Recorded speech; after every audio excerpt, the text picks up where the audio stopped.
ਅਗਲੀ ਜਿਹੜੀ ਗੱਲ ਕਰੀਏ ਪ੍ਰਵੀਨ ਜੀ ਜੀ। ਵੀ 7 ਕੈਲੀਫੋਰਨੀਆ ਦੇ ਬੰਦਿਆਂ ਨੂੰ ਚਾਰਜ ਕੀਤਾ ਗਿਆ ਆ।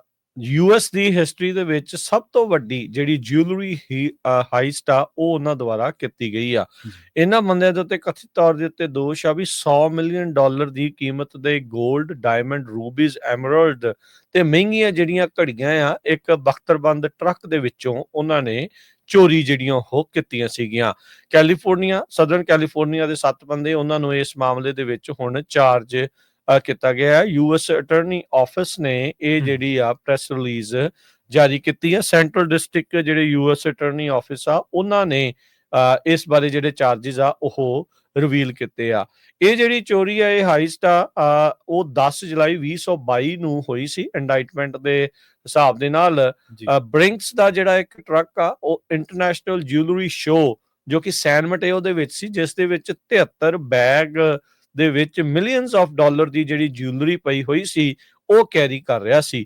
ਕਹਿੰਦੇ ਵੀ ਸਸਪੈਕਟ ਜਿਹੜੇ ਸੀਗੇ ਇਹਨਾਂ ਨੇ 300 ਮੀਲ ਇਸ ਟਰੱਕ ਦਾ ਜਿਹੜਾ ਉਹ ਪਿੱਛਾ ਕੀਤਾ। ਇੱਕ ਰੈਸਟ ਸਟਾਪ ਆਉਂਦਾ ਆ ਲਬੈਕ, ਲਾਸ ਐਂਜਲਸ ਦੇ ਜਿਹੜੇ ਆ ਲਾਸ ਐਂਜਲਸ ਤੋਂ ਪਹਿਲਾਂ ਆਈ ਥਿੰਕ ਜਦੋਂ ਗ੍ਰੇਪ ਵਾਈਨ ਤੋਂ ਲੰਘਦੇ ਆ ਤੇ ਉਸ ਦੇ ਦਰਮਿਆਨ ਇਹ ਇਲਾਕਾ ਜਿਹੜਾ ਉਹ ਆਉਂਦਾ ਆ। ਤੇ ਕਹਿੰਦੇ ਜਦੋਂ ਇਹ ਟਰੱਕ ਲਬੈਕ ਦੇ ਵਿੱਚ ਰੁਕਿਆ ਸੀ ਉੱਥੇ ਉਹਨਾਂ ਨੇ 73 ਦੇ ਵਿੱਚੋਂ 24 ਬੈਗ ਜਿਹੜੇ ਆ ਉਹ ਚੋਰੀ ਕਰ ਲਏ ਸੀਗੇ, ਜਿਨ੍ਹਾਂ ਦੀ ਕੁੱਲ ਕੀਮਤ $100 ਮਿਲੀਅਨ ਦੀ ਮੰਨੀ ਜਿਹੜੀ ਉਹ ਜਾ ਰਹੀ ਆ। ਸੋ ਕਹਿੰਦੇ ਵੀ ਅਥਾਰਟੀਜ਼ ਨੇ ਚੋਰੀ ਦੇ ਦਿਨਾਂ ਤੋਂ ਬਾਅਦ ਦੇ ਵਿੱਚ ਕਈ ਜਿਹੜੇ ਸਸਪੈਕਟ ਆ ਉਹਨਾਂ ਨੇ ਆਪਣੇ ਜਿਹੜੇ ਸੈੱਲਫੋਨ ਆ ਉਹ ਡੀਐਕਟੀਵੇਟ ਕਰ ਦਿੱਤੇ ਸੀ। ਇਹ 7 ਦੇ 7 ਜਿਹੜੇ ਡਿਫੈਂਡੈਂਟਸ ਆ ਉਹ ਐਲਏ ਦੇ ਇਲਾਕੇ ਚੋਂ ਆ। ਇਹਨਾਂ ਨੂੰ ਅੱਜ ਜਿਹੜਾ ਆ ਉਹ ਇੰਡਾਈਟ ਕੀਤਾ ਗਿਆ ਤੇ 2 count conspiracy to commit theft from interstate and foreign shipment ਦੇ ਜਿਹੜੇ ਚਾਰजेस ਆ ਉਹ ਲਾਏ ਗਏ ਆ। ਇਸ ਤੋਂ ਇਲਾਵਾ ਇਹਨਾਂ 7 ਦੇ ਵਿੱਚੋਂ 5 ਨੂੰ ਹੋਰ ਜਿਹੜੇ charges conspiracy to interfere with commerce by robbery, interference with commerce by robbery ਜਿਹੜੇ ਆ ਉਹ ਚਾਰजेस ਲਗਾਏ ਹੈਗੇ ਆ। 7 ਦੇ ਵਿੱਚੋਂ 2 ਜਣਿਆਂ ਨੂੰ ਹੁਣ ਤੱਕ ਗ੍ਰਿਫਤਾਰ ਕਰ ਲਿਆ ਗਿਆ ਆ ਤੇ ਐਲਏ ਦੇ ਵਿੱਚ ਇਹਨਾਂ ਨੂੰ ਆਉਂਦੇ ਮੰਗਲਵਾਰ ਨੂੰ ਪੇਸ਼ ਕੀਤਾ ਜਾਊਗਾ। ਇੱਕ ਹੋਰ ਸਸਪੈਕਟ ਜਿਸ ਦੇ ਉੱਤੇ ਦੋਸ਼ ਆ, ਕਥਿਤ ਤੌਰ ਦੇ ਉੱਤੇ ਦੋਸ਼ ਆ, ਉਹ ਆਲਰੇਡੀ ਐਰੀਜ਼ੋਨਾ ਦੇ ਵਿੱਚ ਇੱਕ ਪ੍ਰਿਜ਼ਨ ਸੈਂਟੈਂਸ ਇੱਕ ਹੋਰ ਵੱਖ ਚੋਰੀ ਦੇ ਮਾਮਲੇ ਦੇ ਵਿੱਚ ਭੁਗਤ ਰਿਹਾ ਆ ਤੇ ਉਸ ਨੂੰ ਵੀ ਅਦਾਲਤ ਵਿੱਚ ਪੇਸ਼ ਕੀਤਾ ਜਾਊਗਾ।